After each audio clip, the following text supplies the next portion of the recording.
a funcionar? Muito boa tarde a todas e a todos. Também é uma honra para mim estar aqui e gosto muito de ser presidida pelo meu antigo aluno, Rui, que é sempre alguém que eu vejo com muito agrado. Eu vou-vos falar da ecologia e globalização, implicações práticas da encíclica Laudato Si. E vou focar 4 tópicos.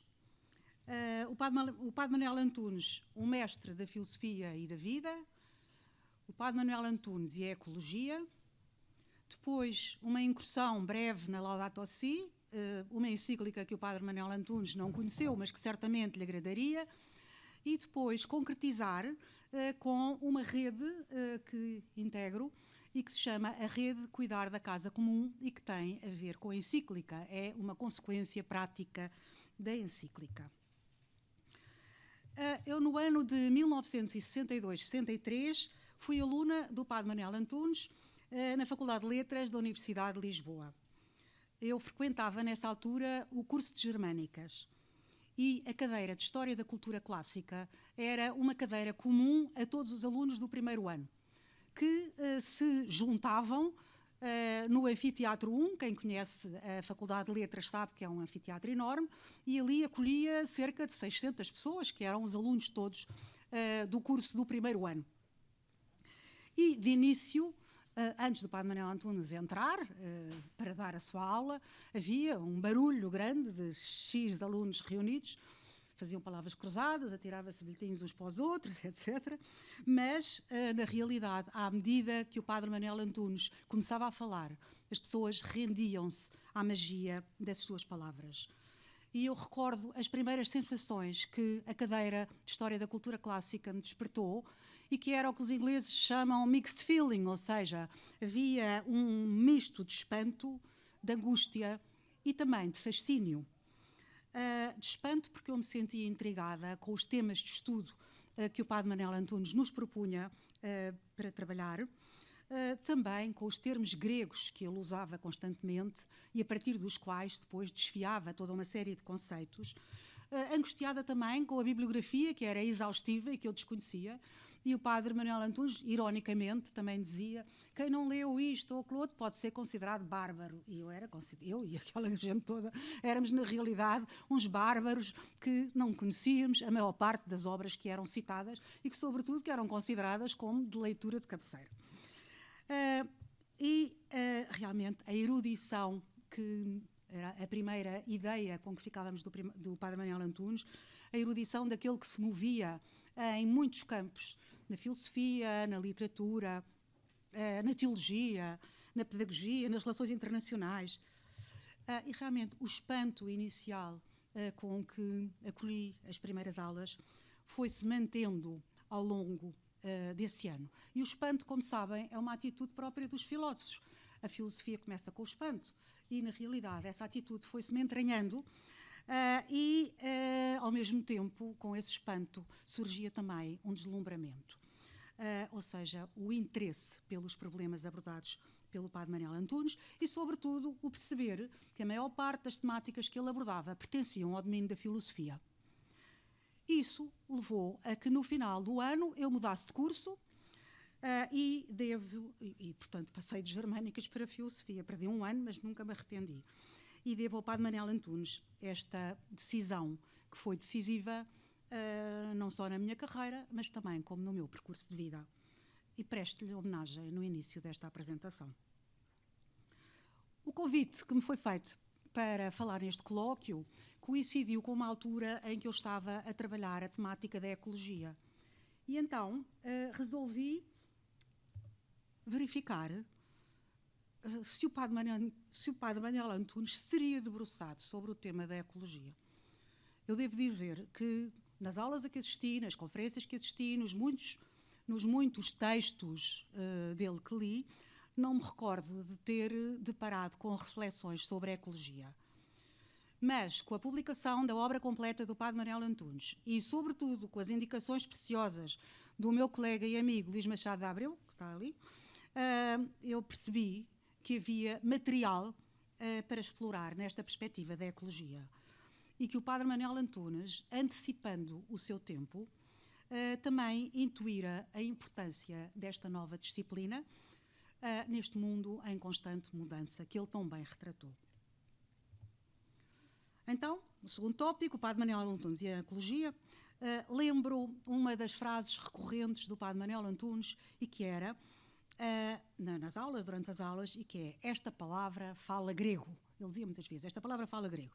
E depois enunciava toda uma lista de conceitos que eram derivados ou afins desse termo que ele pretendia explicar.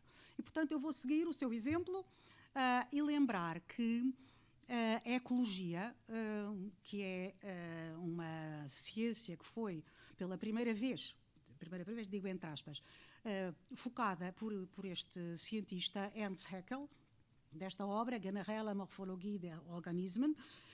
A palavra ecologia é formada de dois termos.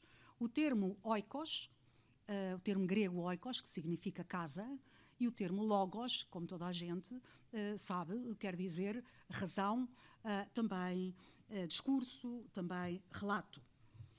E, embora a ecologia se apresente como uma ciência nova, e sem dúvida que é uma ciência nova, porque é uma ciência que tem tido um grande desenvolvimento no nosso tempo, nós podemos fazer remontar a ecologia ao século V a.C. E isto porque este conceito de regulação da natureza já aparece em Heródoto, do historiador Heródoto. Quando Heródoto fala nos crocodilos e fala na relação dos crocodilos com a sua ambiência, ele, no fundo, é um proto-ecologista, ele está a falar daquilo que nós hoje consideramos de ecologia. Claro que a ecologia, com as características que tem, é um fenómeno recente que surgiu nos anos 60 e 70 do século passado. O que não deixou, no entanto, de sensibilizar o padre Manuel Antunes. Ele foi extremamente sensível à importância da temática ecológica e lembro isto citando, eu agora vou citar alguns textos do padre Manuel Antunes para nós também saborearmos o modo como ele perspectivava as coisas e como escrevia. E ele, ao falar neste artigo, A Ecologia, Ciência do Futuro, ele diz uma ciência, ou falando mais modestamente, uma disciplina na sua infância. E conclui, uma infância espantosamente promissora, no entanto. Na continuidade deste artigo, ele fala da originalidade desta disciplina, que ultrapassa, e estamos nos anos 60, ultrapassa o paradigma físico e matemático, que era o paradigma dominante na ciência dessa época, e avança com um modelo de investigação que era um modelo aberto e um modelo interatuante. Portanto, um modelo em que predomina a perspectiva global. Pois, como escreve o padre Manuel Antunes, agir apenas numa parte ou num ponto é correr o risco de desequilibrar ou mesmo de destruir esse conjunto sem o substituir. Neste mesmo texto, ele vai manifestar preocupações com questões decorrentes de uma industrialização avançada. Nomeadamente, ele já se mostra extremamente preocupado com o problema da poluição. E escreve: as questões de tanta gravidade postas pela poluição do ar, da água, da alimentação, da mente, e que ameaçam afetar seriamente não apenas a existência humana, mas a própria vida animal e vegetal, essas questões estão a exigir tratamento adequado, ao nível teórico e ao nível pragmático. É a tarefa da ecologia.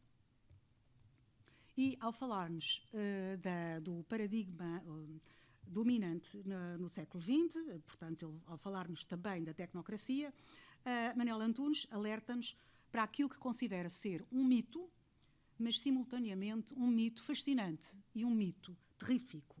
E escreve, isto é do seu artigo Tecnocracia: a tecnocracia deslumbra e seduz, porque o grande poder do homem sobre as coisas e do homem sobre o homem deslumbra e seduz.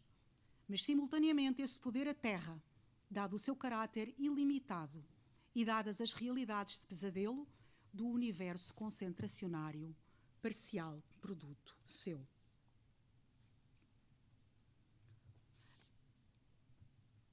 A ecologia é referida juntamente com outras ciências quando o autor analisa o incremento da tecnologia e vai associar este fenómeno à globalização, algo que lhe provoca reações ambivalentes. E por isso ele, Padre Manuel Antunes, interroga-se quanto à bondade ou quanto ao desenvolvimento da tecnologia. E escreve, continuo portanto a citá-lo, até que ponto a socialização planetária se não converte em supressão da personalidade singular dos homens e das nações?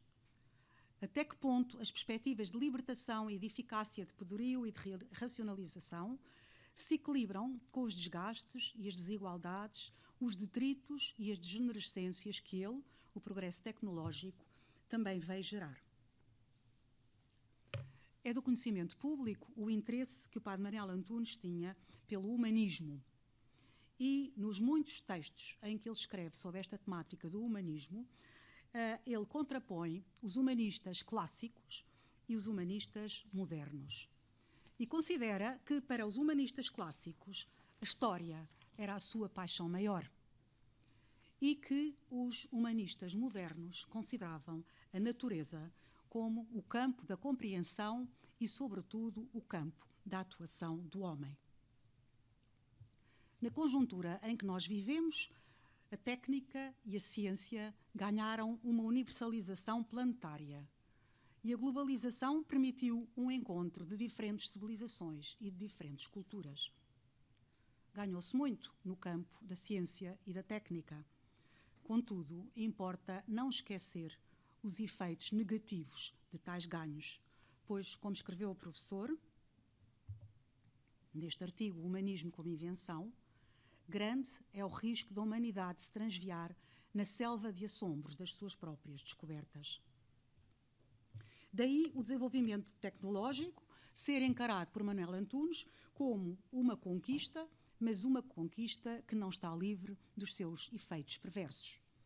E, neste artigo Humanismo como Ação, ele escreve: o fenómeno tecnológico dos nossos dias indica, sem dúvida, que a humanidade atingiu o seu estado adulto, a sua idade da razão. Mas não correrá ela o risco de se manter aí à custa de outros valores, também humanos? A expansão das várias ciências e a crítica ao desenvolvimento isolado das ciências e a proposta que se voltem umas para as outras é uma das grandes preocupações do Padre Manuel Antunes e manifesta esta preocupação em muitos dos seus escritos. E a ecologia é, por ele, referida como a ciência do futuro e como um possível ponto de cruzamento de diferentes disciplinas. Ao analisar o inevitável e esperado crescimento da ecologia, que ele classifica como uma ciência incipiente, ele sustenta que a ecologia é essencial para o desenvolvimento da humanidade. E, de um modo profético, assinala um mal que já nos anos 70 do século passado se fazia sentir. E esse mal era a poluição atmosférica. Bem, eu acabei as citações do Padre Manuel Antunes, vou para o terceiro tópico, e eu, quando preparei esta comunicação, preparei uma versão mínima e uma versão um pouco mais alargada. Não sei, agora pergunto ao público se querem a mais alargada ou a mini. Então vamos à mais alargada, em que falarei um pouco mais da encíclica Laudato Si, que eu ia sacrificar, porque depois tinham-me dito que eu tinha só 20 minutos, mas pronto. Então vou ter um bocadinho mais, mas não muito mais. Então, esta carta encíclica, Louvado Sejas, sobre o cuidado da casa comum, podemos dizer que é o cântico das criaturas, o Cântico das Criaturas, São Francisco de Assis, mas que é um cântico trasladado em chave teológica, ecológica, económica e ética. E nesta encíclica há um apelo do Papa a toda a família humana, um apelo em ordem à procura de um desenvolvimento sustentável. Muito se tem escrito sobre este documento e não teria sentido analisar aqui mais uma vez a estrutura do documento e os seus conteúdos. mas eu vou-me limitar a destacar algumas passagens da encíclica que penso que teriam sido extremamente agradáveis para o Padre Manuel Antunes se a tivesse conhecido. E lembro que no capítulo 1 há uma nota há um alerta feito a crentes e a não crentes sobre o que está a acontecer à nossa casa comum. E esse alerta tem a ver com a poluição, a escassez da água, a perda da biodiversidade, a deterioração da qualidade de vida humana, a degradação social e a desigualdade planetária. Ora, a este estado de coisas, o Papa Francisco contrapõe o Evangelho da criação e contrapõe também a sabedoria das narrações bíblicas, revelando nessas narrações o modo como Deus se relacionou com os homens, com a terra, e como nos convida também a relacionarmos uns com os outros e com a terra que habitamos. Do capítulo 2, o que é que eu ressalvei? Ressalvei esta ideia que me parece muito apelativa, no parágrafo 67 é dito: não somos Deus. A terra existe antes de nós. A terra foi-nos dada. E o livro do Gênesis é revisitado nesta encíclica com um sentido muito mais alargado do que aquele que habitualmente se lhe dá e que é, e muitas vezes referido muito criticamente, como o homem ser o dono e o senhor da criação. Mas são lembrados também passos em que o homem não é só o dono e o senhor da criação, é também um cuidador. É dado por Deus ao homem essa missão de cuidar da terra, que nos temos esquecido muitas vezes. No capítulo 3, o paradigma tecnocrático é analisado criticamente e vão-se denunciar os perigos decorrentes de um uso abusivo e indiscriminado dos meios terrestres. E eles vão-se constatar, esses perigos constatam-se na degradação do meio ambiente, mas isto é apenas um sinal de reducionismo que afeta a vida humana e a sociedade em todas as suas dimensões. Eu relevo estes dois extratos. É preciso reconhecer que os produtos da técnica não são neutros e, no parágrafo 129, há que pôr limites àqueles que detêm maiores recursos e maior poder financeiro. No capítulo 4, que é intitulado Uma Ecologia Integral, este capítulo 4 pode ser interpretado em sintonia com o desiderato de Manuel Antunes quanto a uma colaboração harmoniosa das ciências. Nesta secção, o Papa desafia os homens a serem criativos. Procura cruzar diferentes dimensões da ciência e da cultura e mostra como uma ecologia integral exige a inclusão de dimensões ambientais, dimensões económicas, dimensões sociais e dimensões culturais. E todos estes aspectos têm que se interligar, nenhum deles pode ser desconsiderado. E a criatividade dos seres humanos é desafiada de modo a que todos se coloquem ao serviço do bem comum. E este serviço do bem comum pressupõe o respeito pela pessoa humana, com direitos fundamentais inalienáveis, orientados para um desenvolvimento integral dessa pessoa humana. E há uma referência a este princípio da subsidiariedade. Portanto, o facto de não estamos isolados neste mundo, há uma relação muito estreita com o mundo, com os outros, etc. O que conduz justamente ao capítulo 5, que é atravessado pelo tema do diálogo.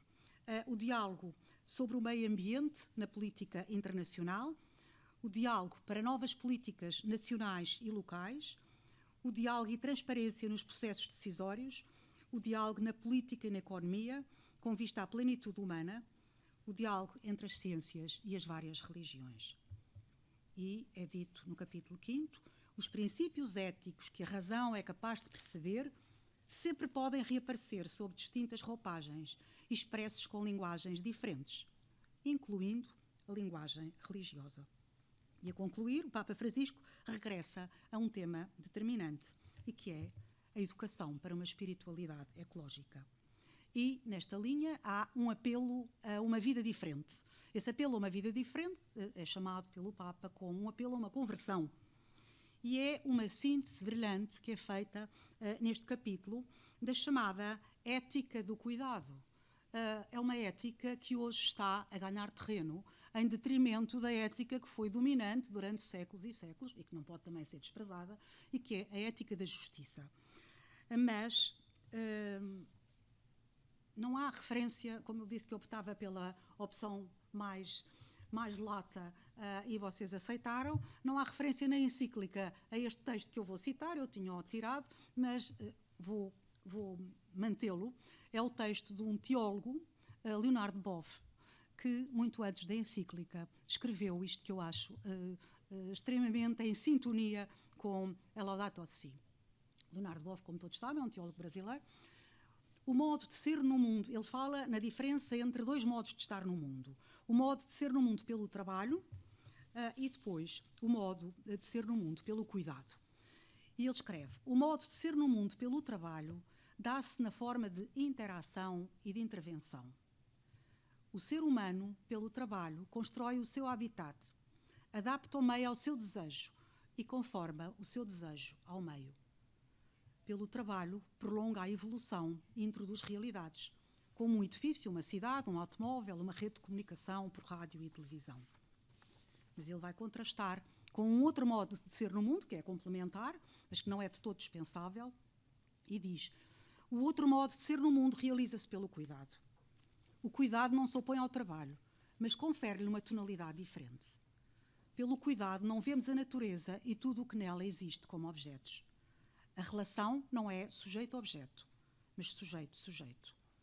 Experimentamos os seres como sujeitos, como valores, como símbolos que remetem a uma realidade frontal. Isto é, da obra Saber Cuidar, Ética do Humano, Compaixão pela Terra. É uma obra de 1999, mas eu acho que é muito importante revisitá-la pela sua atualidade e pelo seu caráter premonitório também. A Laudato Si é realmente um texto que teve bastante repercussão no mundo académico. E, curiosamente, eu acho que teve mais repercussão no mundo académico e no mundo fora da Igreja do que propriamente no mundo eclesial. Lembro como particularmente significativo, no próprio dia em que a encíclica foi lançada, o elogio feito pelo meu colega, o filósofo ambientalista Viriato Sormanho Marques, que numa entrevista à Rádio Renascença elogiou o documento, considerando-o de extrema importância do ponto de vista teológico, filosófico e de intervenção ambiental. E Viriato Sormanho Marques escreveu: é uma encíclica que deve ser lida com muita atenção pelo cristão comum e pelo cidadão interessado no nosso tempo, independentemente da sua convicção religiosa. Vai ser lida também nas academias pela sua riqueza de pensamento. E, na realidade, foi. Passados 3 anos depois desta publicação, interrogamos-nos sobre as suas consequências e pergunto-me: será que escutámos este documento no que ele nos aconselha relativamente à casa comum? Será que respondemos ao apelo que foi feito a toda a família humana na busca de um desenvolvimento sustentável? Penso que todos os que leram com atenção a Laudato Si foram levados a questionar o seu modus vivendi e que, a partir da encíclica, houve iniciativas por parte de coletividades, por parte de grupos, por parte de pessoas individuais, que procuraram aplicar essa encíclica à prática. E, de um modo muito breve, eu vou apresentar uma dessas iniciativas, à qual estou presentemente ligada, e que é a rede Cuidar da Casa Comum. Cuidar da Casa Comum, este site, lembrem-se deste site e aconselho-vos a visitarem-no várias vezes, porque é um site onde podem colher muita informação extremamente interessante para o pôr em prática da encíclica. O Cuidar da Casa Comum é uma rede de instituições, uma rede de organizações, de obras, de movimentos da Igreja Católica, mas também de outras igrejas cristãs, bem como de entidades não confessionais. E também integra pessoas a título individual. E o que junta a toda esta gente é a preocupação de uma mudança de vida. Quem quiser depois passear no site, o site, está aqui a autora do site, está ali a Rita, que é realmente um site que nos dá muita informação e em que podem ver quem somos, o que é que fazemos, a documentação que há, o que é a rede, etc, etc. E esta rede foi iniciada o ano passado, portanto é extremamente jovem, e tem como objetivo primeiro cuidar do planeta Terra, a nossa casa comum, e promover uma ecologia integral na sequência do caminho aberto pela encíclica Laudato Si. Esta fase inicial que estamos a viver teve já o seu ponto alto e foi no passado dia 29 de setembro a celebração do Dia da Criação no Seminário da Almada. Então, quais são os objetivos desta rede? Os objetivos principais da rede é a difusão, o estudo e a consequente aplicação das propostas do Papa Francisco face à nossa relação com a natureza.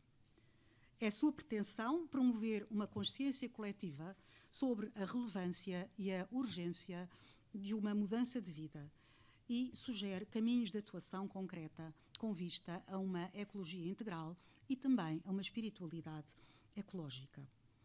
No lançamento desta iniciativa, que é uma iniciativa que está presentemente em curso, interessa-nos a promoção de instrumentos de análise que permitem a consciencialização daquilo que o Papa também nos disse na encíclica: nós mesmos somos terra. E, como tal, devemos pensar no futuro do planeta e da sociedade global em que estamos integrados, o que leva a aprofundar e a difundir a teologia da criação em paróquias, escolas, obras, movimentos, grupos de estudo.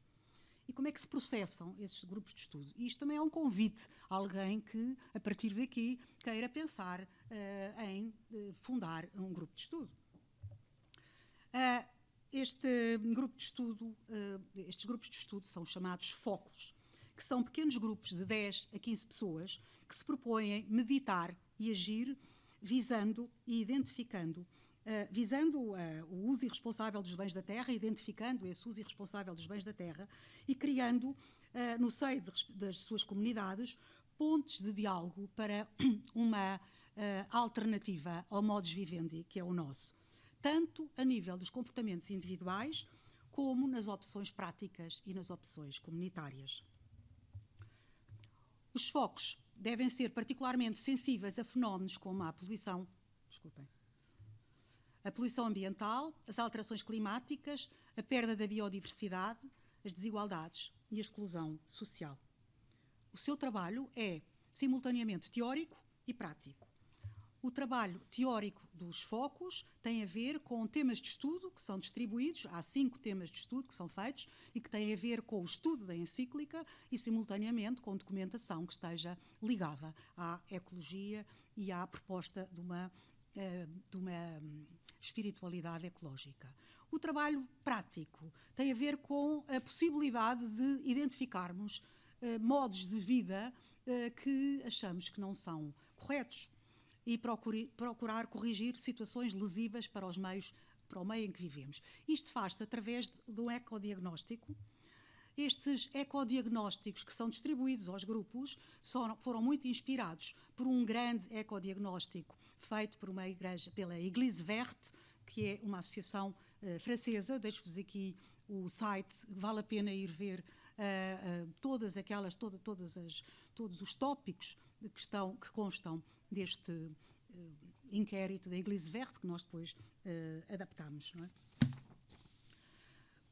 Adaptámos ao nosso contexto, tem a ver com a nossa realidade, que é ligeiramente diferente, mas que tem muitas semelhanças também. Há que promover, portanto, uma conversão ecológica que nos reconcilie com nós mesmos, com os outros e, de um modo geral, com todo o planeta. Há que alterar as nossas relações com o tempo, com os outros seres vivos, com os estilos habituais de vida, com a tecnologia, com a organização da sociedade. Mas para isso é necessária uma reeducação de base que leve a uma aliança conseguida entre a humanidade e o ambiente. E porque tudo está relacionado com tudo, a crise ecológica que presentemente vivemos não diz apenas respeito à degradação do ambiente físico, à poluição, à perda da diversidade das espécies, ao aquecimento global, mas diz também respeito à economia, à coesão social, às condições de vida das pessoas, às condições de vida dos diferentes territórios. Uma ecologia integral leva-nos a questionar como é que produzimos, como é que consumimos, como é que nos deslocamos. como nos informamos, como nos relacionamos, como organizamos a vida em comum. E não é só questionar, é um questionamento para depois trazer consequências na nossa vida prática. A tecnocracia dominante levou ao antropocentrismo, à apreciação das coisas em função do valor que têm para o homem. Esquecemos que uma paisagem, o mar, as árvores, os animais, valem por si mesmos e não podem ser encarados como estando exclusivamente ao nosso serviço. Temos de inventar um novo paradigma civilizacional, um novo modelo de vida orientado pela ética do cuidado. E, vou mesmo concluir, propusemos-nos divulgar neste colóquio esta rede de cuidar da casa comum, porque pensamos que esta iniciativa agradaria ao Padre Manuel Antunes. E convidamos todos os participantes a consultar o site, a informar-se e, sobretudo, a agir. Porque, como muitas vezes o professor Manuel Antunes dizia nas suas aulas, o tempo urge. E acabou o meu tempo também. Muito obrigada.